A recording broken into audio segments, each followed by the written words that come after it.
Some small pea-sized hail from one of the little thunderstorms that rolled on through. Had some heavier thunderstorms right off the coast, but really our focus has been a little bit more to the west. Some of these may try and hold together as they move toward the west bank. We'll see if they are able to hold together and may get some brief downpours here, but our main focus are the storms that are out to our west. And the big question is, how much more of a southern progression will these storms make it? Because that southern progression will more impact southeast Louisiana. If these storms kind of continuing firing along this boundary and they generally stay a little bit more north, maybe right along the state line we get a lot of those storms. With that said, I don't put a whole lot of faith in our computer model. As a matter of fact, if you were watching us at the top of the newscast, our model was not indicating the storms over central Louisiana at this hour.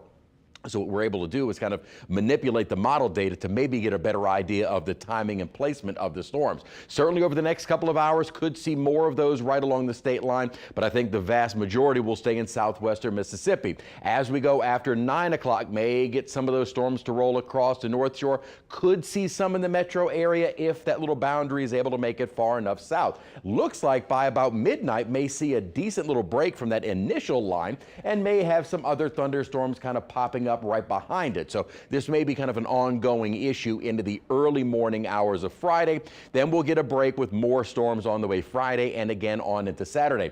Visible satellite, though, does show as those storms really got going in more north central Texas with this little outflow boundary, and you can also see a little boundary which is a weak front.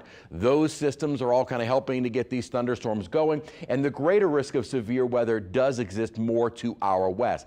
As that complex moves towards southeast Louisiana, we should begin to see some gradual weakening. Now, during the day tomorrow, more of an equal opportunity chance for the severe storms across the area as we head into our Friday going into early Saturday, and then starting to taper off by Saturday during the day. We'll still see some thunderstorms probably Saturday morning. As far as a flooding risk goes, you don't see this very often, a very high risk of flooding that exists from East Texas into western Louisiana.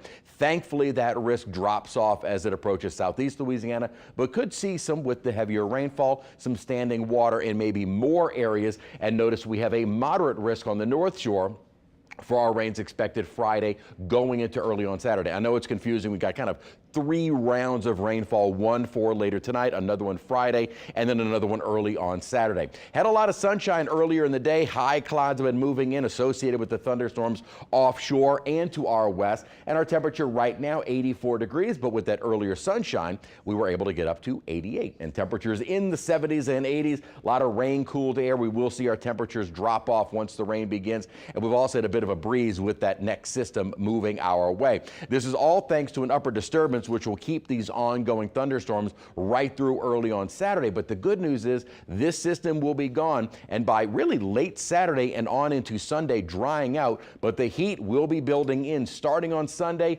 and continuing throughout next week. High temperatures next week will be into the 90s. High humidity will likely start making it feel more like around 100 degrees. Again, our rain chances tonight, another round on Friday, and then again on Saturday, then dry and hot as we continue through Sunday and much of next week.